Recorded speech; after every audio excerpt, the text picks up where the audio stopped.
ఆకాశం దిగి వచ్చి మబ్బులతో వెయ్యాలి మన పందిరి.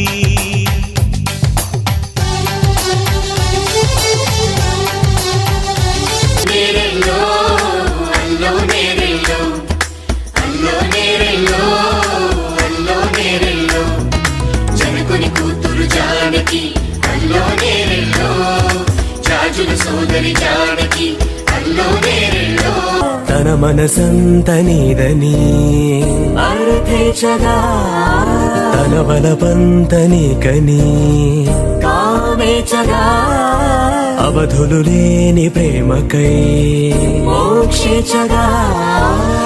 మూడు ముళ్ళతో 7 అడుగుల అగ్ని సాక్షిగా ఇద్దరు ఒకటిగా మారగా. హాయ్ అండి, welcome back my channel money vlogs. అందరూ బాగుండాలని మనస్ఫూర్తిగా కోరుకుంటూ ఈరోజు అయితే ఈ వ్లాగ్ స్టార్ట్ చేస్తున్నాను. వ్లాగ్ స్పెషల్ ఏంటంటే మా ఊరిలో అంటే ఈస్ట్ గోదావరిలో నా కజిన్ సిస్టర్ మ్యారేజ్ కి నేను అటెండ్ అవ్వటం జరిగింది. పెళ్లిలో నా మేక్ ఓవర్ ఎలా అంటే సెమీ పట్టు sari, green colour and maroon అంచుతో అండ్ మగ్గం వర్క్ బ్లౌజ్ తో ఇలా పొడవాటి జడతో చక్కగా తెలుగుదనం ఒట్టిపడేలాగా తల నిండా పూలతో రెడీ అయిపోయాను. ఇంట్లో పెళ్ళంటే తెలుగుదనం ఉట్టిపడేలా జడ నిండా పూలుండాలి, మెడ నిండా నగలుండాలి, చక్కనైన పట్టు చీరలో తెలుగుదనం ఉట్టిపడేలా ఉండాలి కదా. అందుకే నేనైతే ఇలా రెడీ అయిపోయాను. చుట్టూ గ్రీనరీ. సరికంటే ముందు రెడీ అయ్యి వెళ్ళాలని అనుకునే నేను ఎప్పుడూ లేట్ గానే అటెండ్ అవుతూ ఉంటాను. పెళ్ళింటికి వెళ్తూ ఉంటే నా చిట్టి పొట్టి మేనగోడలు చక్కగా క్యూట్ గా రెడీ అయి కనిపించింది. సూపర్ క్యూట్ గా ఉంది కదా. సో ఇక్కడ కూడా ఇంకో మేనగోడలు అన్నమాట. పక్కనున్నది ఆరెంజ్ కలర్ లో నా డాటర్.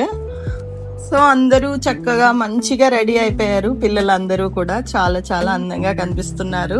పెళ్ళింట్లో పిల్లల ఆట అల్లరి హడావిడి ఉంటేనే సందడిగా ఉంటుంది. ఇక వంటల విషయానికి వస్తే ఇలా వెళ్లే దారిలోనే బయటనే ఇలా వంటలు చేస్తున్నారు. ఎమ్మి ఎమ్మి సాంబార్ అండ్ కర్రీస్ రెడీ అవుతున్నాయి. అండ్ వేడివేడిగా బూరెలు అనేవి కూడా రెడీ అవుతున్నాయి. ఈ బూరెలకు ఒక స్టోరీ ఉంది, దాని గురించి మళ్ళీ చెప్పుకుందాము. అలా పెళ్ళింటికి వెళ్ళేసరికి గుమ్మం బయట చక్కగా ఆవు పేడతో కళ్ళాపి చల్లి అక్కడ పసుపు కుంకాలతో ముగ్గులు వేసి చక్కగా ముత్తైదువులు పెళ్లి పీటలు అయితే రెడీ చేస్తున్నారు.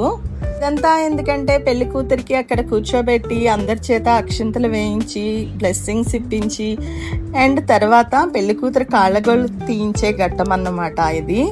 సో ముత్తైదులతో పాటు పెళ్లి కూతుర్ని తీసుకొచ్చి చక్కగా ఆ పీటల మీద అయితే కూర్చోబెడతారు.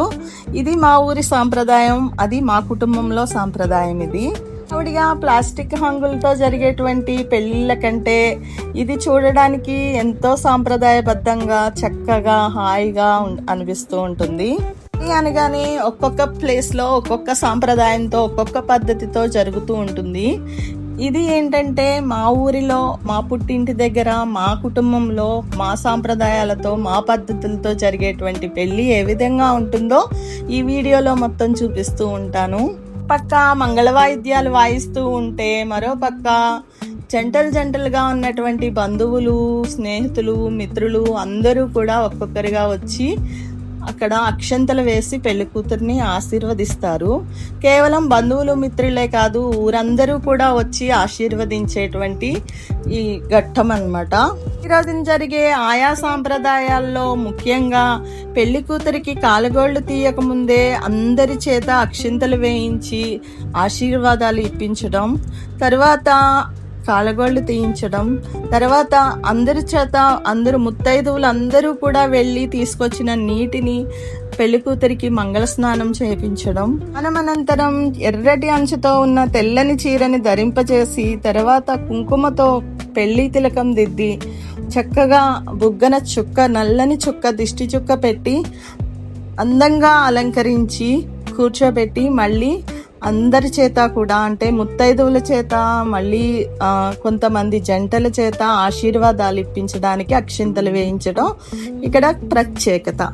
కాళ్ళగోళ్ళు తీయించే ముందు పెళ్లి కూతురికి ఎటువంటి దిష్టి ఉన్నా కూడా పోవాలని కొత్త జీవితంలో అడుగు పెడుతున్నటువంటి పెళ్లి కూతురు చక్కగా సకల సౌభాగ్యాలతో వర్ధిల్లాలని చెప్పేసి ఉన్న దిష్టినంతా తీయడానికి దిష్టంతా తీసి అక్షింతలు వేయించడం ఆనవాయితీ. చోట్ల జరిగేటువంటి పెళ్లిళ్ళలో పెళ్లి కూతురికి పెళ్లి కొడుక్కి కలిపి ఈ కళగొళ్ళు తీసేటువంటి తంతు నిర్వహిస్తూ ఉంటారు. అది తప్పు అనను కానీ మనకి విలేజెస్లో జరిగేటువంటి పెళ్ళిళ్ళలో చక్కగా ఇలా ఎవరింట్లో వాళ్ళు, అంటే పెళ్లి కొడుకు ఇంట్లో పెళ్లి కూతురి ఇంట్లో ఇక్కడ జరుగుతూ ఉంటే పెళ్లి కొడుకు ఇంట్లో కూడా సేమ్ ఇదే తంతు అక్కడ జరుగుతూ ఉంటుంది అన్నమాట. ఎట్ ఏ టైం సేమ్ టైంలో ఒకే తంతు జరగటం అనేది ఇక్కడ ఆనవాయితీ. చింతలు వేసేటప్పుడు కూడా ఒక విధానాన్ని పాటిస్తారు. ముందుగా ముఖ్యంగా ఇంట్లో పెద్దవాళ్ళు, వయసులో పెద్దవాళ్ళు ఎవరైతే ఉన్నారో వాళ్ళు, అంటే తాతలు నానమ్మలు, తాతలు అమ్మమ్మలు ఉంటారు కదా, వాళ్ళ చేత ముందుగా అక్షింతలు వేయించి, తర్వాత పెళ్లి కూతురికి సంబంధించిన తల్లి తండ్రి చేత అక్షింతలు వేయించి, తర్వాత పెళ్లి కూతురికి సంబంధించిన అక్కలు అన్నయ్యలు ఉంటే వాళ్ళ చేత వేయించి, తర్వాత అందరి చేత, బంధువుల చేత, నెక్స్ట్ ఊరు అందరి చేత కూడా అక్షింతలు వేయించడం అనేది జరుగుతుంది. ఇప్పటి నుంచి కూడా ఎంతో అన్యోన్యంగా పెరిగినటువంటి అక్కా చెల్లెళ్ళు ఒక చోట పెరిగినప్పటికీ కూడా పెళ్లి జరగగానే ఎవరి ఊర్లకు వాళ్ళు వెళ్ళిపోయి దూరం అయిపోతూ ఉంటారు. ఇలా ఒక పెళ్లి జరుగుతుంది అని చెప్పేసి అనగానే అక్కడికి వచ్చి అందరూ కలుసుకుని చక్కగా మాట్లాడుకుని ఆనందాన్ని పంచుకుని చక్కగా ఆ ఆనందంలో లీనమైపోతూ ఉంటారు. ఇంట్లో ఒక పెళ్లి జరుగుతుందంటే నా చిన్నప్పటి కాలంలో అయితే పసుపు కుంకాల దగ్గర నుంచి ఇంట్లో వంటకి అవసరమైనటువంటి పచ్చళ్ళు, నెక్స్ట్ వడియాలు, ఇవన్నీ కూడా ఇంట్లోనే తయారు చేసుకునేవారు.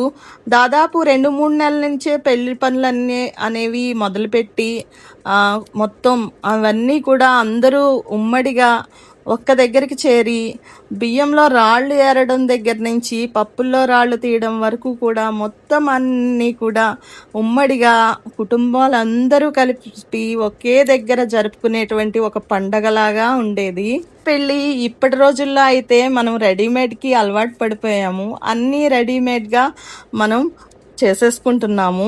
అంతో ఇంతో కొంచెమైనా సంప్రదాయం బ్రతికుంది అంటే అది విలేజెస్లోనే, అంటే ఇలాంటి గ్రామాల్లో జరిగేటువంటి పెళ్ళిళ్ళలోనే కొంతవరకు ఆ సాంప్రదాయాలు, ఆ విలువలు అనేవి, ఆ పద్ధతులు అనేవి ఇప్పటికీ ఆచరిస్తూ వాటిని కొనసాగిస్తున్నారు.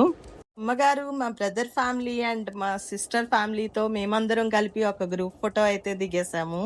ఈ సందర్భాల్లో తీసుకునేటువంటి గ్రూప్ ఫోటోలు చాలా చాలా స్పెషల్ గా ఉంటాయి, ఎప్పటికీ గుర్తులుగా ఉండిపోతాయి. ఈ అనగానే నగరాల్లో అయితే మెహందీ ఆర్టిస్ట్ కి ఇంకా బ్యూటీషియన్ కి వేలల్లో ఖర్చు పెడుతూ ఉంటారు. కానీ గ్రామాల్లో అలా కాదు. దగ్గర అయితే బ్యూటీషియన్ క్వాలిటీస్ ఉంటే వాళ్ళని బ్యూటీషియన్ గా వాడేస్తాం. ఎవరి దగ్గర మెహందీ ఆర్టిస్ట్ క్వాలిటీస్ ఉంటే వాళ్ళని మెహందీ ఆర్టిస్టులుగా వాడేస్తూ ఉంటాము. సో ఇక్కడైతే పెళ్లి కూతురుతో పాటు ఫొటోస్ అనేవి దిగుతూ ఉన్నారు. ఇంకా ఇలా పెళ్లి కూతురికి అక్షింతలు వేసి ఆశీర్వాదాలు అందిస్తుంటూ ఉండగా మరోపక్క ముత్తైదువులందరూ కలిపి అవిరేడు కోసం అని చెప్పేసి అని అది తీసుకురావడానికి అది తయారు చేసిన వాళ్ళ ఇంటికి వెళ్తూ ఉంటారు. అవిరేడు అంటే ఒక కుండకి అందమైన రంగులద్ది దానిలో తాంబూలాలు, పసుపు కుంకుమలు అన్నీ కూడా ఉంచి వాటిని దైవంగా భావించి ఆ కుండని తీసుకొచ్చి ఇంట్లో దేవుడి గదిలో పెట్టి పూజలు అనేవి చేస్తారు పెళ్లి సమయంలో. అవిరేడి విషయానికి వస్తే పెళ్లి కూతురికి ఒక విధానం, పెళ్లి కొడుకుకి ఒక విధానం వేరువేరుగా ఉంటుంది. అయితే ఇప్పుడు ఆ అవిరేడు తీసుకురావడానికి అందరూ కలిపి అది తయారు చేసిన వాళ్ళ ఇంటికి రావడం అనేది జరుగుతుంది. వాళ్ళు తయారు చేసి వాళ్ళు పూజ చేసి మళ్ళీ అది ఇస్తారు. అది పెళ్లి కూతురు చూడకుండా అది చెంగు అడ్డుగా పెట్టి తీసుకొచ్చి లోపల పూజ గదిలో ఉంచి పూజిస్తారన్నమాట. అయితే బూరెల విషయానికి వస్తే మొదటి వాయిలో వేసినటువంటి బూరెల్ని తీసుకొచ్చి ముత్తైదువులు ఎవరైతే ఉన్నారో వాళ్ళు ఆ పైన ఉన్నటువంటి దేవుడికి ప్రార్థించి పైకి ఎగరేస్తారు. కింద పడినవి ప్రసాదంగా స్వీకరిస్తారు. అవి తీసుకోవడంలో పిల్లలు చూపేటువంటి ఉత్సాహం చాలా బాగుంటుంది. లే కాదు, పెద్దవాళ్ళు కూడా ఆ బూరెలు అందుకోవడానికి చాలా ఉత్సాహం చూపిస్తూ ఉంటారు. అయితే పెళ్లి కూతురికి మంగళ స్నానం చేయించడానికి ఇత్తడి బిందెలతో బావిలో నీరు సేకరించడానికి అయితే వెళ్తున్నామండి. మంగళ వాయిద్యాలతో వెళ్ళి నీటిని సేకరించి ఆ నీటినే ఉపయోగించి పెళ్లి కూతురికి స్నానం చేపిస్తారు. తర్వాత జరిగిన పెళ్లి కూతుర్ని చేయడం అదంతా నేను షూట్ చేశాను. వీడియో క్లిప్స్ మిస్ అయ్యాయి అన్నమాట. తర్వాత అయితే పెళ్లి భోజనాలు జరిగాయండి. పెళ్లి భోజనాలు ఇంకా షూట్ చేయడం ఎందుకని నేను షూట్ చేయలేదు. సో తర్వాత అయితే పెళ్లి కొడుకు ఇంట్లో జరిగే పెళ్ళికి మేమైతే రెడీ అయి వెళ్ళిపోతున్నాము. సో పెళ్ళికి వెళ్ళేటప్పుడు కొంచెం వర్షం పడిందండి. అంటే కొంచెం అది ఆటంకంగా అనిపించిన తర్వాత మళ్ళీ సర్దుకుంది. ఊరు నుంచి కేవలం 3-4 కిలోమీటర్స్ దూరంలో ఉన్నటువంటి మా మరిది గారి ఊరైతే చుట్టూ కొబ్బరి చెట్లతో, పక్కన పిల్ల కాలువలతో, చుట్టూ గ్రీనరీతో బాగుందండి. మండపానికి దూరంగా కార్ పార్క్ చేసేసి ఇంకా అక్కడి నుంచి నడుచుకుంటూ పెళ్లి మండపానికి అయితే వెళ్తున్నాము. మేము బయలుదేరటం కొంచెం లేట్ అవ్వడంతో, ఇంకా మధ్యలో కొంచెం సేపు వర్షం రావడంతో మేము పెళ్ళికి వెళ్ళేటప్పుడు కొంచెం లేటుగా వెళ్ళామండి. కానీ అప్పటికే సగం పెళ్ళి అయిపోయింది. అంటే జీలకర్ర బెల్లం ముహూర్తం అనేది అయిపోయింది. తర్వాత తాళి కట్టే సందర్భం అయితే మేము వెళ్ళేసరికి జరుగుతూ ఉంది మాట. వెళ్ళేసరికి పెళ్ళి అనేది అవుతూ ఉంది కాబట్టి ఇంకా మేము కూడా ఒక 2 చైర్స్ తీసుకుని చక్కగా కూర్చొని పెళ్ళిని అయితే చూడటం అనేది జరిగింది. పెళ్లి పీటల మీద మా చెల్లి మరిది గారు అయితే చాలా చూడముచ్చటగా అనిపించారు. మేము వెళ్ళిన తర్వాత జరిగినటువంటి తాళి కట్టే సందర్భం ఏదైతే ఉందో అది దగ్గర నుంచి చూడగలిగాము. చాలా హ్యాపీగా అనిపించింది. అండ్ తాళి కట్టే సందర్భంలో ఈ పంతులు గారు చెప్పే మంత్రాల కంటే ఈ ఫోటోగ్రాఫర్లు చేసే అడావడి అంతా ఇంత కాదండి.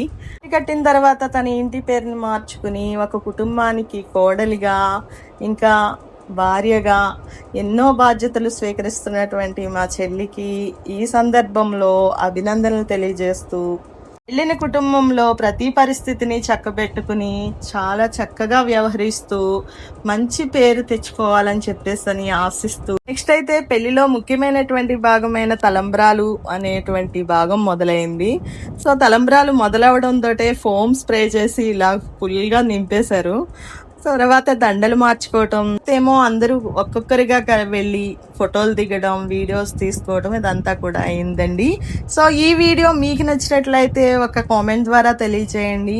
సో ఈ వీడియో మీకు నచ్చినట్లయితే please like, share and subscribe money vlogs.